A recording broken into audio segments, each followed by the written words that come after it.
Welcome back to the Coffee Nerds, where we have real conversations with real coffee nerds. In today's episode, we are traveling all around the world with Jacob Cunningham of Airworks Coffee. Airworks Coffee is a coffee subscription service based out of Seattle, Washington. And in this episode, you're going to quickly learn what makes Airworks so unique and interesting. I had such a good time connecting with Jacob and learning about his background. So without further ado, here's Jacob Cunningham from Airworks Coffee. Jacob, thank you so much for joining me. Appreciate you making the time. Of course. Thanks for having me. So I wanted to give you just a minute or two. How would you introduce yourself to our audience here? So Airworks Coffee is a coffee subscription for people who love coffee and just want to find new roasters that they probably wouldn't be able to find otherwise. It's also offers a great opportunity to try international roasters without paying high shipping costs. A lot of these roasters, if you were to buy just like a bag or two, it costs like $30 to ship a small amount of coffee. And you can bypass that by buying coffee with me. I've got a few bags that you sent me. Mm-hmm. And I was able to try from, I think this is last month's drop. So every month it kind of switches up. Is that right? Yep. So every month I feature 3 different roasters, and they're all going to be from different countries. So from the drop that you got, there was a Swedish roaster, there was a Malaysian roaster, and there was an Austrian roaster. Each month it's going to be 3 different coffees, and it's going to be 3 different processing styles. So you'll have one washed coffee, you'll have one fun coffee. So that's really kind of a wild card. It can be a natural, it could be a different variety that you don't see as much, just something unique. And then one more funky coffee, and that's going to be like an anaerobic, a carbonic maceration, just something unique and exciting. All right. So we've got Airworks Coffee, but you told me some pretty interesting things. One, you used to work on a coffee farm in Hawaii. We'll get into that in a little bit. Okay. You also were an ESL teacher and visited over 30 countries. And then this one was pretty fun, but Airworks is actually named after a song from a producer, Jay Dilla. What was it about that song that made you think of, oh, I'm going to name a company after this? Yeah, it's kind of an odd song to name a company after. I don't think that song in particular spoke to me more than any of his songs. That album really spoke to me. It continues to speak to me. I'm really into rap and hip hop. And that album was something that he made on his deathbed. It's just a really interesting album that I listen to like once a month, honestly. So it was kind of just in constant rotation while I was working this overnight shift at a hotel. And I did not like working an overnight shift at a hotel. So I was brainstorming different business ideas and things I could do to not work at a hotel at midnight. And Yeah. that's actually when I came up with the idea for this business. And I thought it would be fun to name it after a song from his album. That's kind of how it happened. That's a fun little story there. All right. So I was actually curious, what got you into coffee in the first place? So what got me into coffee was working on the farm in Hawaii. Honestly, before that, I had Starbucks once and I did not like it. And I didn't think I liked coffee. I drank tea. I was working on a farm in Colorado and in a greenhouse, and I really liked it. And I just kind of wanted to move somewhere where it wasn't seasonal, because in Colorado it was very seasonal work. So I just randomly picked Hawaii, moved out there, and just found a job randomly. Honestly, like someone had given me a recommendation about a farm that was hiring people, and I just drove around looking for farms and putting like my application in people's mailboxes. And I found the farm that this person described, and it happened to be a coffee farm. They grew other things as well. It was a really small lot. It wasn't like a commercial farm. I lived on the Big Island, which is where most commercially grown coffee is produced in Hawaii. But I lived on the rainforest side, not the Kona side, where most coffee is from. And so this was just like for the farmers in the area, for the farmer himself. And it was, of all the plants I worked with, the hardest plant I have ever worked with. And I just gained a lot of respect for coffee and coffee farmers. And so I came into coffee from that. So you lived in Colorado Hmm. and just randomly chose Hawaii. Yeah. That is just it's incredible. I mean, did you know anybody out there at all, or is this I just I didn't know anyone out there. My wife and I, she was my girlfriend at the time. We just had the idea and we are like, we could probably do it. Like there's nothing stopping us from doing this. So we were working at some fast food job and we saved up our money for a plane ticket, just flew out there and got a job really fast, which is kind of rare for Hawaii, honestly. So we were lucky. yeah? So what were your responsibilities like working on a coffee farm? Yeah, what did your day to day look like? So honestly, I did everything. This farm wasn't exclusively a coffee farm. So every day I wasn't just like tending to the coffee plants, but when I was tending to the coffee plants, they required the most attention. They required a lot of weeding. They were kind of like a haven for spiders and for red ants. And so you'd be covered in spiders, covered in red ants day in, day out. It was difficult, and picking it was it's a really difficult fruit to harvest. Like you have to like really pay attention to what you're doing and work through it slowly. And with like I think it was even just like an acre of land that they had, and that took days to harvest it. And so I did everything. I was their only farmhand. The guy was retired. He was like maybe 60, and he just bought this existing farm and was kind of restoring it. One of the main things that we did was restore it from like a kind of overgrown, but also like they use chemical fertilizers and like pesticides and stuff. And we came in and implemented um, Korean natural farming techniques. So that's like a kind of like organic kind of stuff. And it's paying attention to the microbes in the soil and kind of nerdy science stuff. So I spent my time in the library reading about microbiology and implementing the practices on the farm. What would you say is like the one thing that made you appreciate coffee the most from that experience? So what really made me appreciate it was just like understanding how much hard work and like effort went into this. And I kept thinking about like other farms that did this at a more professional level than what we were doing, a more specialty level, and just like how complex it must be for them, given that it was so complex for what I was doing and it was small compared to what they were doing. But honestly, that didn't get me like really into coffee. I drank French presses and had a cup every now and then. It was okay. It was good. I wasn't really focused on that still. After we were living in Hawaii, my wife found out that she was pregnant with twins, and we decided to stop being farmers. And we found out that it would be about the same price to move to another country and have our kids out there that it would be to have our kids in America. And so, again, kind of on a whim, we went and moved to Australia to have our kids. And so our kids were born out in Australia. And the coffee scene in Australia is it's really good. There's a lot of good coffee. Honestly, like any every single place there has decent coffee. And so that with the background knowledge that I had as a farmer is what really got me into coffee. I got super into specialty coffee out there. Wow. So then it was just the knowledge that you had as being a farmer. You moved to Australia and now you're exposed to even more like that specialty coffee scene. So Yeah. that created the chain reaction. So that was there was like the embers, right? Were the farm, the knowledge, the appreciation, and then just as soon as I got to Australia, I got super into it.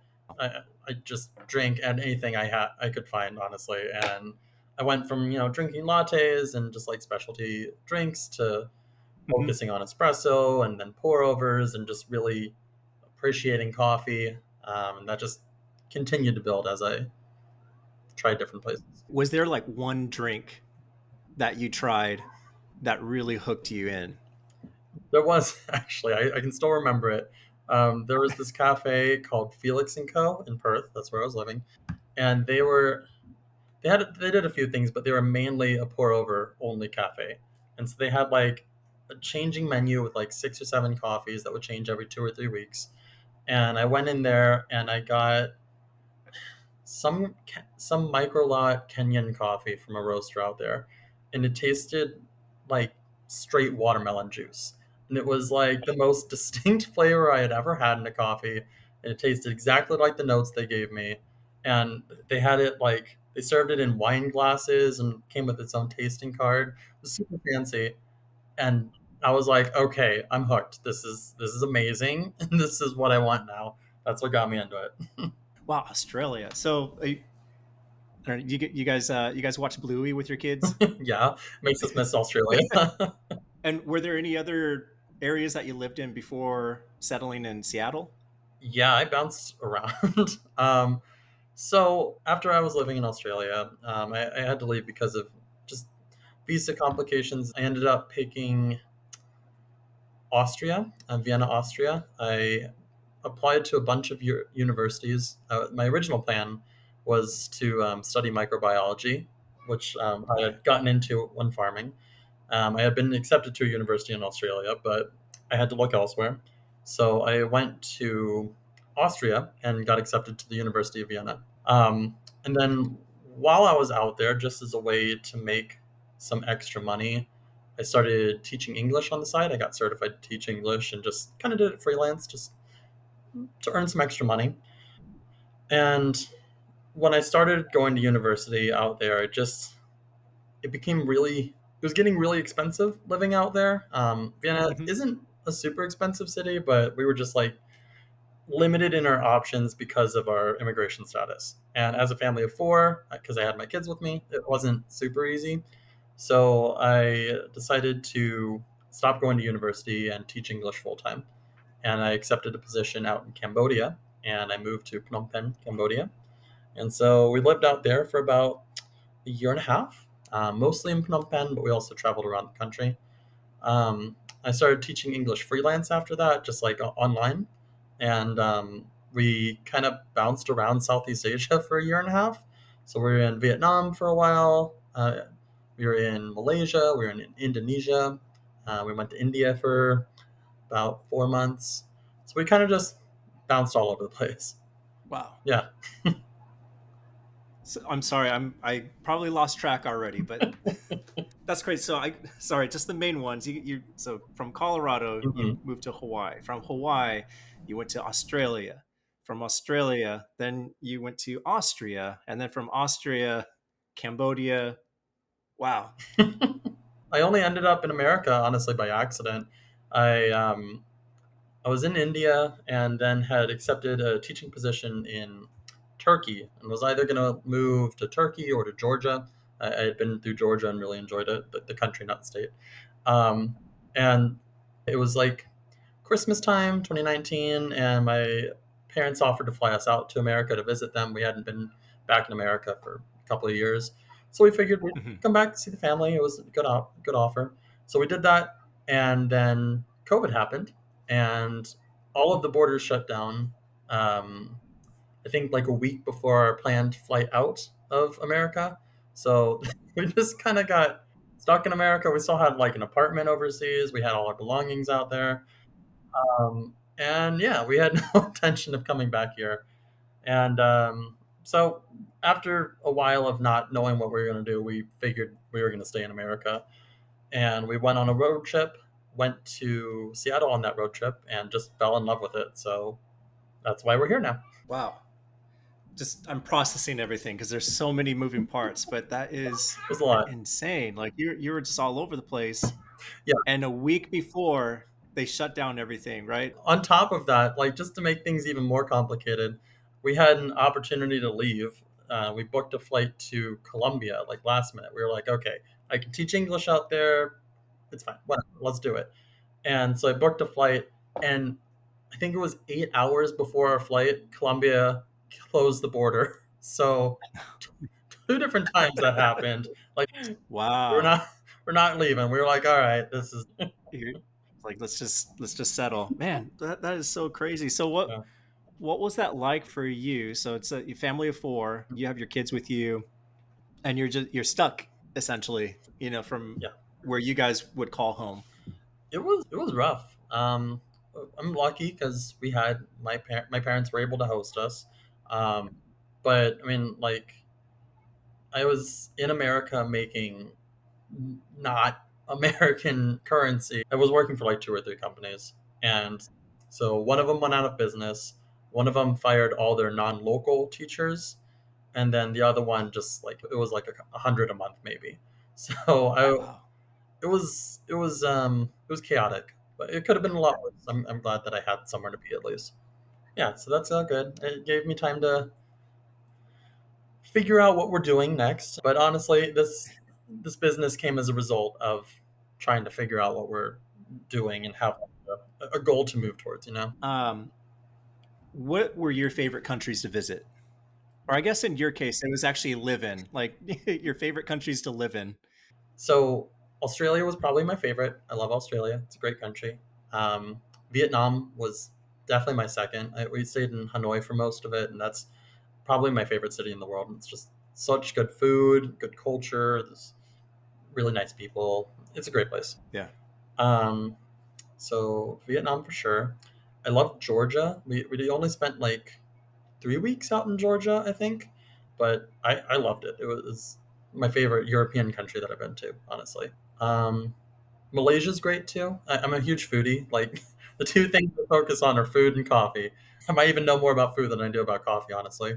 Malaysia has like probably the best food in the world. It's just such good food scene. All right. So if I were to visit Malaysia, where should I go or what kind of food should I try out? Everything. So it's hard. Honestly, one of the things I love about Malaysia is like everyone there is a foodie. Like I would just talk to anyone off the street, and they would all talk to me about food. They were so excited that I Okay. was excited about food too. And then it's also a melt like equal parts Indian food and Chinese food, and like kind of all Mhm. melded together at points.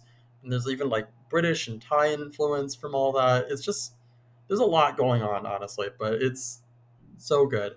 Um, Kuala Lumpur is the capital, and you'll find all sorts of great food there. One of the best places to go in Malaysia, in general, in any city in Malaysia, is the kopitiams, which are just the coffee houses. So usually it's like a coffee stand that has invited a bunch of street food vendors to operate in their business because in Malaysia they made it illegal to sell street food. Same in Singapore.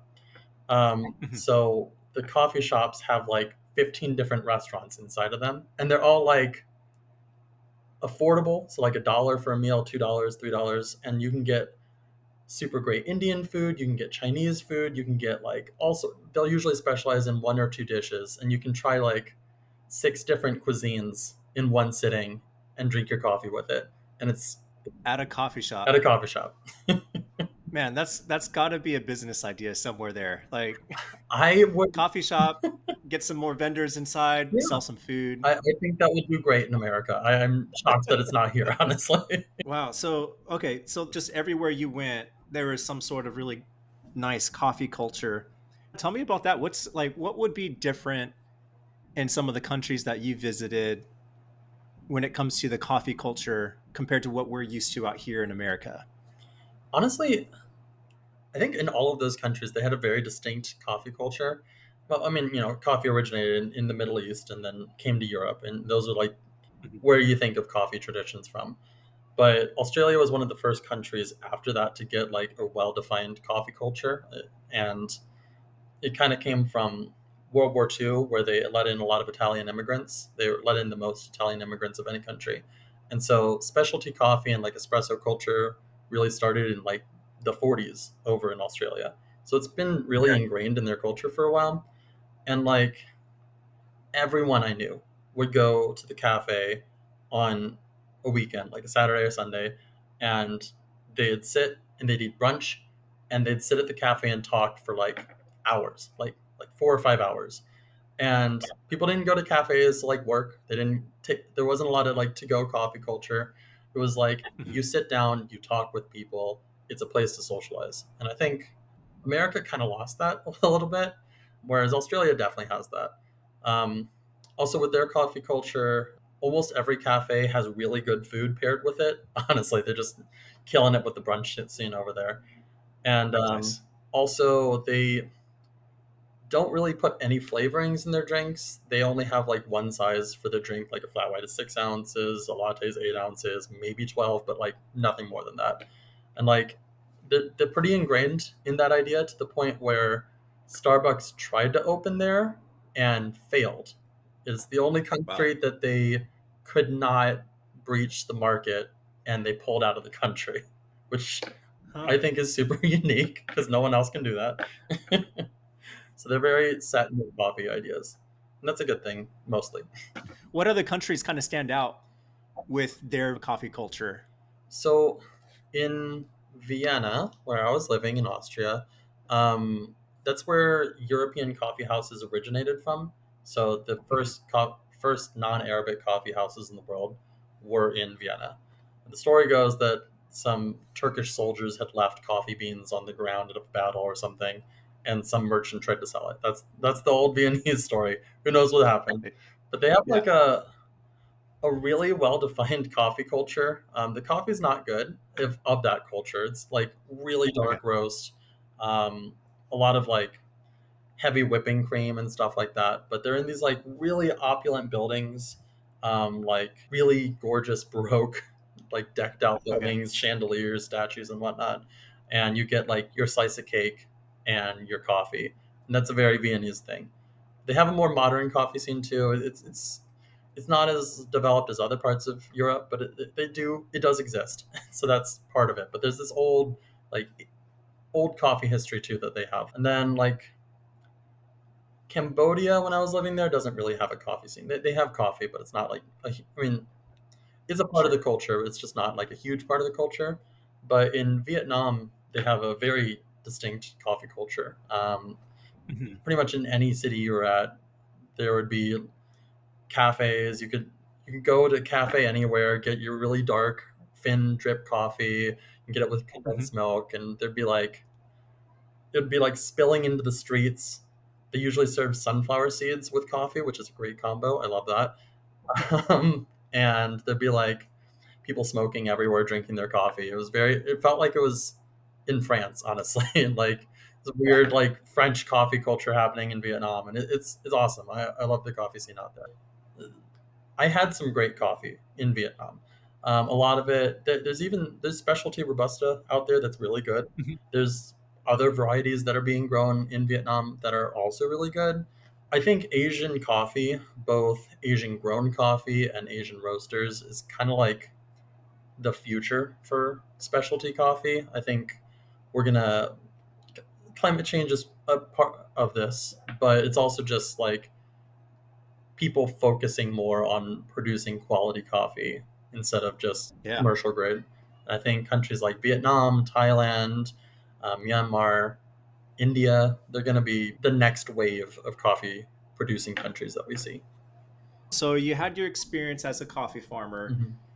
tons of experience in different cultures and traveling the world and getting exposed to coffee in different ways. So how did you come up with the idea of starting a coffee subscription service versus starting a cafe or whatnot? It came from a couple of different ideas.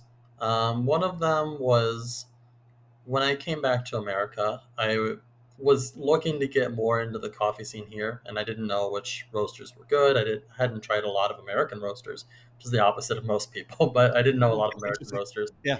And I also wish that there was something that could an easier way to bring in the coffees that I was drinking overseas to here. So there was kind of like two different ideas. And I actually joined a couple of coffee subscriptions and was just interested in trying new things out. But I just couldn't find what I was looking for. And so that kind of like Hmm. went in the back of my mind. And then I was working as a barista, and I would chat with the cafe owners and just talk about business and stuff like that. And it the margins in a cafe are really small, and there's a lot of upfront cost. And it seemed harder to break into for me, or like something that I'd like to do in the future, but like it had a lot of barriers that I couldn't really see myself easily passing at this point. So when I was brainstorming different ideas for what I could do, the first idea was a coffee cart. I was gonna just like do some Yeah. sort of coffee cart. Coffee carts were invented in Seattle. Fun fact. And so I was like, I could do that. There's a lot of history of that here. It would be fun. And Yeah. honestly, just with regulations and everything, it just became too much of a headache, and I wasn't able to do that. So after Mhm. brainstorming some more, I came up with an idea for a subscription like this. And so I just kind of was asking myself, what do I want from a subscription? What would I like to see as someone who wanted this, as someone who loves coffee? I just wanted to build something that people like me would like to. And so that's kind of Yeah. how I came up with it. And what do you think of the coffee subscription industry as a whole? Like, do you think it's too saturated, or what are your thoughts on just that part of the industry in itself? I'd say that it is saturated to a degree, but I would also say that in the niche of coffee that I'm in, there's not a lot of people bringing in this kind of coffee. And even like specialty coffee encompasses a lot of things, and it's complicated because there's not really a word for what I'm looking for with specialty coffee. And there's only a handful of places I know that are doing that. There's a few others that are also doing good things, but I make it a conscious point to be different than what they're doing. I think saturation and competition isn't a bad thing as long as you can find your angle.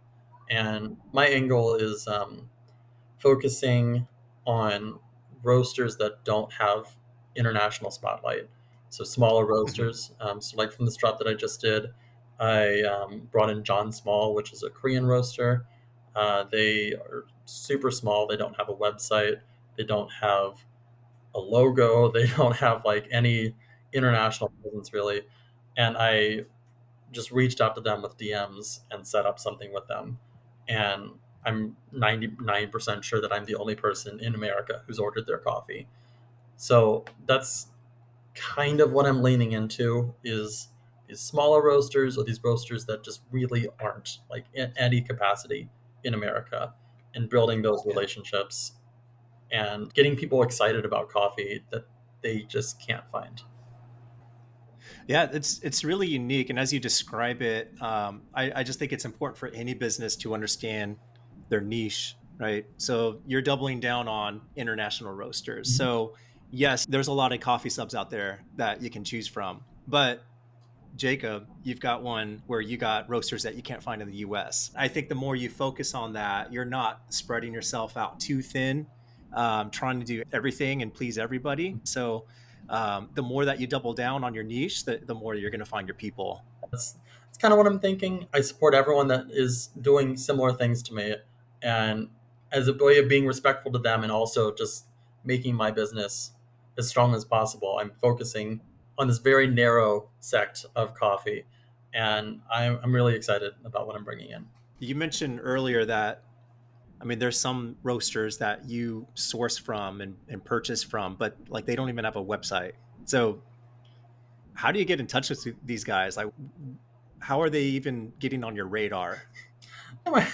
So some of them I find out from people. Most of them I find out from people online if I haven't tried them before. Mhm. So with John Small, I found out about them from Carl Be Like Coffee. He's on Instagram, and he Okay. recently been to Korea and recommended them. And it was kind of a great intersection because I wanted to bring in some Korean roasters, but I didn't know any Korean roasters. So for these smaller roasters, I have just been sending them Instagram messages. I'll sometimes they have a WhatsApp, and I'll WhatsApp them, and usually they'll have like a spreadsheet of like coffee, and that's like best case scenario. So for the next drop I'm doing, having Terraform, which is a Chinese roaster, and so they gave me a spreadsheet that's half in English, half in Chinese. But some roasters like John Small didn't even have that. They were like, I have a Kenyan coffee, I have an Ethiopian coffee, what do you want? And that was basically it. Interesting. And Yeah. it honestly ended up being a really, really amazing coffee that I got from them. And I didn't know exactly what I was dealing with until I had already decided I was going to work with them. And then I found out what it was. I was like, oh, okay, this is exciting. So a lot of it could be driven just by social media and Yeah. potentially not even directly from that particular person or roaster, but through someone who might have traveled recently. And Yeah, so I find a lot of roasters from Instagram, from Reddit, from Discord. I kind of just I do the same thing when I'm trying to find food. I just like do a deep dive into whatever I'm looking for. I'm like, okay, let's make. I have like a bunch of documents with different roasters that I want to reach out to at some point. Different roasters that I've tried that I think would be good, and it's just from a bunch of different online sources that I've utilized. But probably a good plug just to, hey, if you traveled recently and went to somewhere interesting, had a good coffee, reach out to Jacob. Jacob is your guy. Yes, let me know. um, what is it like owning a coffee business in the specialty coffee capital of the world? It's it's great. Seattle has a really interesting coffee scene. We have a lot of history with coffee. A lot of things were Mhm. invented out here. Actually, coffee subscriptions were invented out here by To Go Coffee, multi roaster cafes. Oh, the list goes on with things. Latte art. The guy who invented latte art actually taught me how to pull espresso shots. That's my weird claim to fame. Awesome. But yeah, there's a lot. We're kind of like saturated in history, but we're also kind of stuck in that history. And I think that we're on the cusp of a really great coffee scene here in Seattle, and I'm happy to be a part of that. And I really appreciate all the foundation of specialty coffee that like so many things have been invented here and just really like solidified with specialty coffee. And I'm excited to see how that progresses in the future. I know, like, we've had where we define it by different waves, right? First wave, second wave would be defined as that Starbucks coffee bean era. And then, we got third wave coffee, which is, elevating the coffee. Um, what are your thoughts on what the next wave could be in coffee? Fourth wave coffee, I've thought about it honestly. I'd love to see a wave of coffee that brings in really good coffee and focuses on like the farmers and almost like high-end wine, right, where we're like focusing on terroir and all the tasting notes of coffee, from a high-end point of view, but with a more approachable stance than it has always been. And I think that would be great. The coffee touches so many hands and there's so many like pieces of the puzzle, and there's some really great roasters out there that are doing a good job of highlighting that. The Thankfully Coffee in Alabama comes to mind. So does Aviary, Christopher Mm-hmm. Braun. They do awesome jobs promoting the farmers, talking about the supply chain, just being good people in coffee. Yeah. And I know there's a lot of other roasters doing that, and I would love to see more of that. A lot of coffee historically has not focused on the on elevating the farmers, on giving them the benefits that we would like to have ourselves. Um, and I know from working on a farm how hard the job is. This is just a small thing, but I tag a lot of the farmers in my Instagram posts for the coffees that I drink. And a lot of them will thank me. And I just like start conversations with them, tell them I used to work on the coffee farm, just chat for a little bit. And I've had some really great conversations with farmers about it because I think a lot of people in coffee don't think about it at the. I mean, they do, but it's Yeah. hard to like put yourself in their shoes unless you've been there. To someone who is new to coffee and trying to get into coffee a little bit more, how would you help that person appreciate what they're drinking in their cup? I really think that the only way you can do that is to read about the farmers. I think it's a change of mind frame too. Instead of thinking of it as the end product, you have to really think about everything that went into making it. And if you educate yourself a little bit about maybe not every step, but about the farming, about like the complexities of importing, if you're interested in nerdy stuff, just like reading through that kind of Mm-hmm. stuff and learning about the lives of the farmers, learning about what it takes to grow coffee. I think that definitely helps you appreciate it. Um, Even just like coffee is a plant. It's not much different than any other plant. I mean, it's like I said, a complicated plant to grow, but it's not Mm-hmm. that much different. So even just like going to farmers markets and talking with people who grow plants about just how plants are grown and thinking about it from that point of view instead of just thinking of it like a supermarket product. I think that's a good way of learning more, you know? All right. Well, I'm going to segue into some other, just maybe quicker questions as we kind of wrap things up here. But currently, what are you drinking at home? Right now, I'm drinking the aloe lot, which is Ethiopian coffee from John Small that I brought in. Okay, It's really good. I also have like probably 15 other coffees that I'm drinking. That was what I drank this morning. So nice, yeah. very good. And so when you're not brewing coffee as a barista or on the road, what's your brewing setup look like at home? So my brewing setup's pretty simple. I have a fellow kettle, temperature set kettle. Mhm. I have an ode grinder with SSP burrs, fancy burr upgrade, and a V60. That's it. Yeah, that's super simple. I love V60s. I think pour overs are one of my favorites. So Honestly, yeah, I pretty much only drink pour overs, and V60 is still king. I got some new brewers coming in to mess around with, but I think I still prefer V60 over everything. nice. Yeah. What would be, I don't know, like a high level tip that you'd give advice to somebody who's new to specialty coffee? Honestly, just try everything. That's my thing. When I was working at, um, so I worked at Sound and Fog in Seattle, and we get like almost 100 roasters in a month, or 100 different coffees, a bunch of different roasters in per year, and I tried every single thing, and that really helped me decide what I like, what I don't like, helped me find the nuances between different coffees. So just try everything. That's my big tip. Yeah.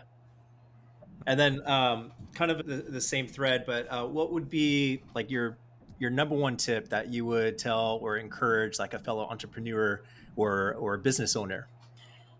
So my biggest tip, I think, is to like form a work really hard on your business plan. Like I worked on my business plan for like 6 months before I launched anything.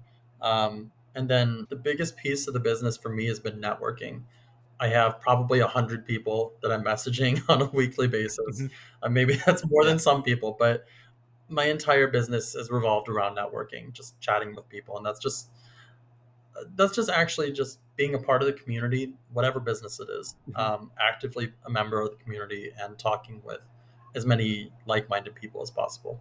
That's great. Yeah, I agree with that. I think it's been my favorite thing to do so far is just the connection. Um, so yeah, I'm glad that we got to connect through Instagram. Thanks again for sending coffee my way to try. It was really delicious, and really happy to see just the plans that you have for your company and taking Airworks to new heights. I'll just do the play on words there. So before we finish up, where can people find you? So I'm on Instagram. My handle is at Airworks Coffee. I'm always down to chat, and I post pretty regularly on there. My website, I'm also on my website. It's just airworkscoffee.com, and that's where all of my stuff is. If you have any questions, always answer emails or DMs. And if anybody has any questions on brewing techniques, do you answer those too? I answer any question. So, like, you have a question about brewing techniques? Sure. You want to know what I think about a coffee? Even if it's not a coffee that I have listed on my Mhm. website, I will chat coffee with anyone. I say Nice. networking is a big business thing, but it's also just I like talking with people in coffee. So, like, literally, Yeah. we'll talk about anything. Jacob, that was really awesome. Really privileged and honored to be able to hear your story, your journey into coffee, your current journey. Thanks again for making time to chat about your coffee business today. Of course, it was great talking with you. Thank you for having me. Wow, Jacob has been everywhere. It's so amazing. So amazing to follow someone's journey through the years. And I hope you enjoyed this conversation. If you did, please like this video, subscribe. That really helps us out. And you won't miss out on any future videos that we have planned. Is there anything that stood out to you today or inspired you? We'd love to hear from you, so please leave a comment, or you can email us at hello@thecoffeenerds.co. You can visit our website at thecoffeenerds.co or follow us on Instagram at thecoffeenerds. Thank you so much for being here, and I hope you join us again soon as we continue to have real conversations with real coffee nerds. Cheers.